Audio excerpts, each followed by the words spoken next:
Bankruptcy has many costs and implications, but it's not the only way to deal with debt. In this video, I'll be exploring two alternatives to bankruptcy.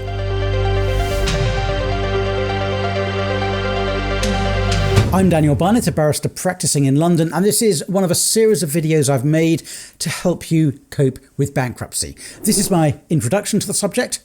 I've also made a video exploring the downsides of bankruptcy, as well as a guide on how to go about it. Just search for them in this channel. In this video, I'm looking at two other ways of dealing with debt: individual voluntary arrangements and debt relief orders, but not in that order. A debt relief order is simpler than bankruptcy because it doesn't involve the courts. You apply directly to the insolvency service, to an official receiver. A debt relief order places a moratorium on your debts. That's a slightly pompous way of saying it temporarily freezes your debts, and that prevents any creditors from chasing you. At the end of the moratorium, which normally lasts about 12 months, you're released from your debts.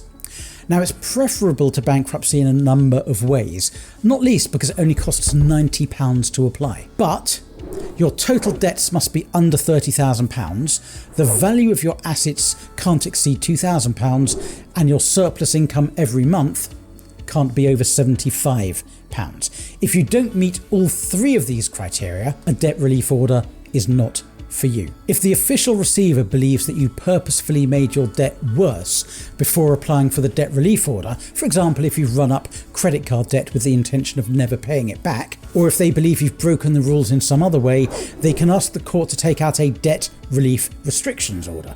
That extends the restrictions of the original debt relief order by up to 15 years. And if you violate the restrictions, you could be fined or sent to prison.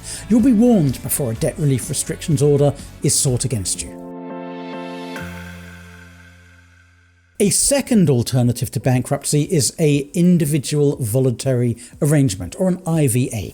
An IVA is an agreement between you and your creditors that you'll pay back your debts. It usually lasts 5 or 6 years. In the relevant legislation, the Insolvency Act 1986, the function of the individual voluntary arrangement is referred to as an interim order.